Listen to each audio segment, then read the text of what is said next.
The wind over Nishapur carries no scent of life. It smells of ash, of silence, of stories that no one dares to tell aloud. Once this was a city of poets and scholars where silk glimmered under the desert sun, and the laughter of markets echoed between turquoise domes. Now it lies beneath the dust, a grave so vast that even the wind hesitates to speak its name. They say it began with a death not of a city but of a man. His name was Tokchar, son-in-law of Genghis Khan, a warrior of fire and honor cut down before the gates of Nishapur by a single arrow. When word reached the Khan's camp, the great conqueror did not move.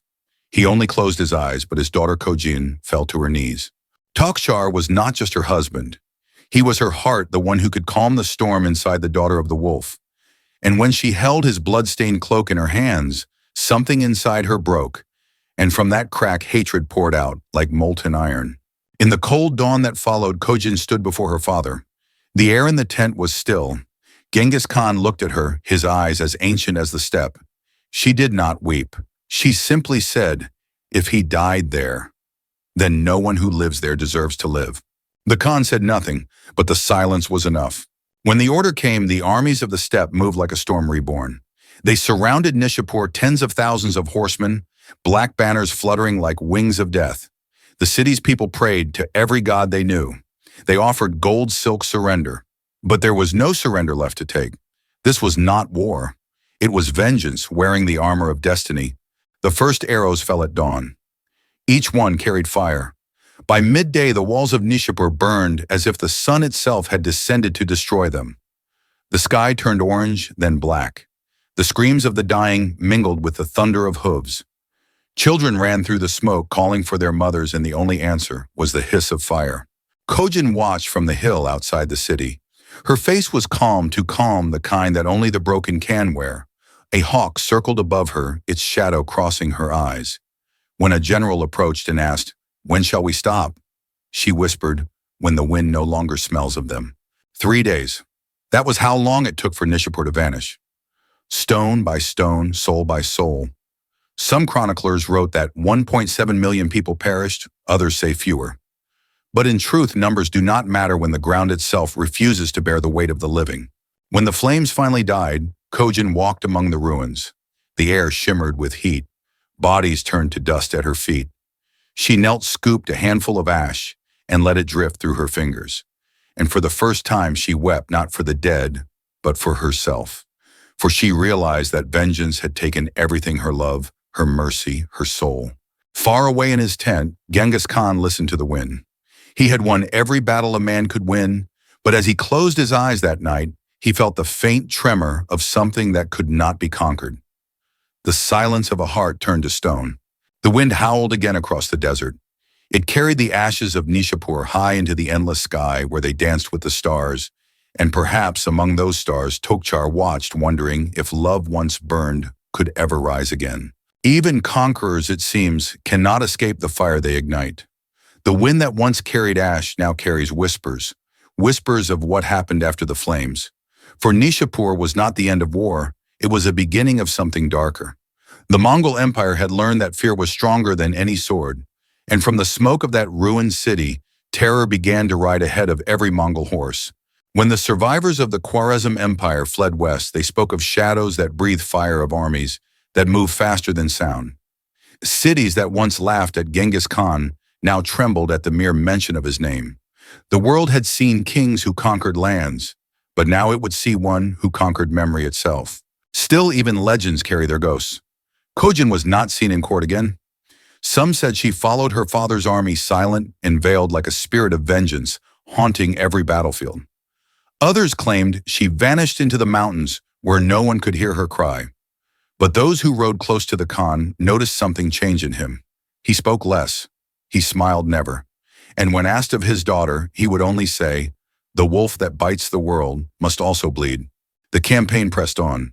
The Mongols swept through Persia like a wildfire that had forgotten how to die. Every city became a test not of victory, but of mercy. And mercy was something that the wind had long carried away. Yet in the heart of that endless storm, there were still men who remembered. A young captain named Yelme once dared to speak to Khojin as they camped by the ruins of another fallen city. He said, "My lady, the dead do not speak. but they do listen.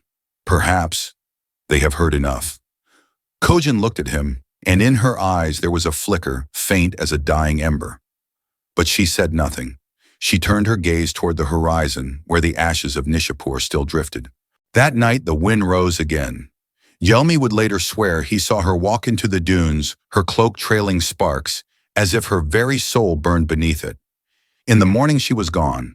Only her horse remained tied to a post staring toward the east. When news reached Genghis Khan, he said nothing for a long time. Then he ordered his army to march farther faster beyond every border. Some believed he chased glory, others whispered he was chasing ghosts. But in truth, the Khan understood what no one else could. Empires are not built on victories, they are built on what we cannot forgive. Years later, when the Mongols reached the walls of Bukhara, the city surrendered without a fight. The gates opened, the people knelt. And as Genghis Khan rode through the silent streets, he said quietly, "If you had seen Nishapur, you would kneel faster." That was the legacy of fire, a silence that bent nations. But the ashes never stopped calling. Sometimes at night, when the steppe was quiet and the stars were sharp enough to cut, old warriors claimed they could still hear Khojin's voice in the wind, soft, mournful, asking if love remembered her. And when the wind blew west toward the ruins, it seemed to answer. War gives names to heroes and numbers to the dead.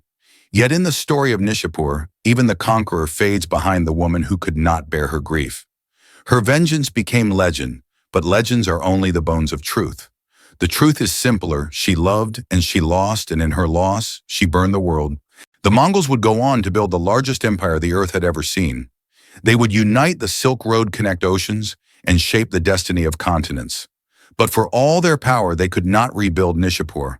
Some places once burned refused to return. Centuries later, travelers in northeastern Iran still find bits of blackened pottery buried beneath the sand. Locals call it the Tears of Khojin. And when the wind howls through the empty plains, they whisper prayers for the souls that once sang there. History remembers Genghis Khan as the man who conquered half the world. But the wind of Nishapur remembers something else, a father who lost his daughter to her own rage, a city that died for love, and a silence so deep that even the stars bowed their heads. The ashes of Nishapur may have long cooled, but every empire sooner or later becomes its own fire. And perhaps that is the final truth the wind carries, that no victory is ever complete and no vengeance ever ends. For love once set ablaze leaves behind only smoke and echoes. The wind never truly left Nishapur, it only changed its voice. For years after the fires died, travelers swore they could hear the sound of hooves in the night, the rhythm of ghosts still riding through the ashes. And among those echoes, one question lingered. Did the fire end with Nishapur, or did it begin there?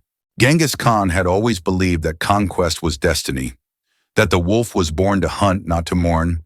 But even wolves grow old, and when he looked upon his armies stretching across the horizon like rivers of steel, he saw not triumph, but hunger.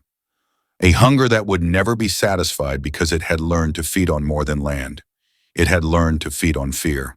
As his empire expanded westward, emissaries came bearing gifts, gold, and oaths of peace. They bowed before him, but in their eyes he saw the reflection of Nishapur. He saw fire. He saw the shadow of his daughter. And sometimes when the night wind rose, he thought he could still smell the smoke. They say that before every great storm the steppe falls silent. So too did the Khan. He rode less, spoke less, and spent long hours staring at the horizon, the same horizon where his daughter had vanished.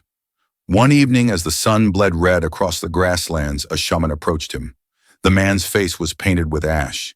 He said, "The fire you lit still burns, my lord, not in the cities, but in the hearts of men." The Khan turned to him and asked, "And what is left when the fire dies?" The shaman answered, "The smoke that blinds the soul." For the first time, Genghis Khan did not reply. He simply nodded as if hearing something the wind had long tried to tell him. He began to dream dreams of a city rebuilt not from stone, but from light. A place where his daughter smiled again, and the air was clean of ash.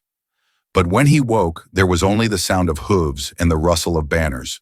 The years carried him farther to the lands of the Tanguts, the Western Shah, the last unconquered kingdom of his time.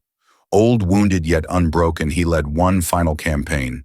The deserts were cruel, the nights colder than memory. And as fever took his body, his generals begged him to turn back. He refused. There are no walls the wind cannot cross, he said, but in truth he was chasing something else and ending.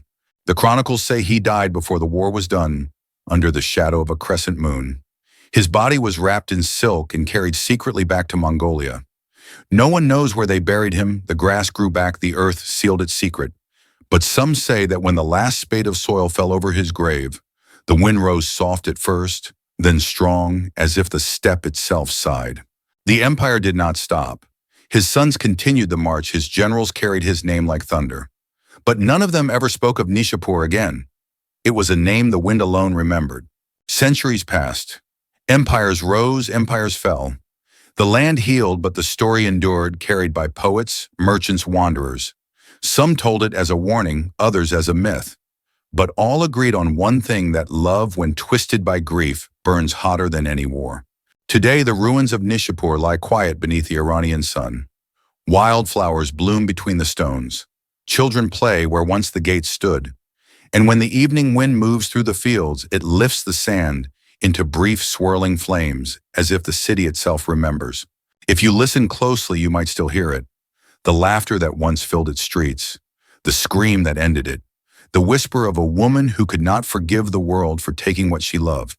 History calls her Khojin, but perhaps she was something more, a mirror for us all. For every empire carries a Nishapur inside it. Every victory has a price, and every heart, no matter how fierce, will one day face the fire it created. The wind moves on as it always does. It crosses mountains, rivers, kingdoms long forgotten. It carries the scent of ashes, the taste of tears, and the faint echo of hooves fading into eternity.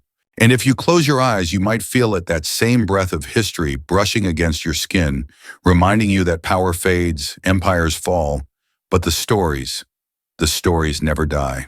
For as long as the wind remembers Nishapur, the world will remember what happens when love and war become the same flame.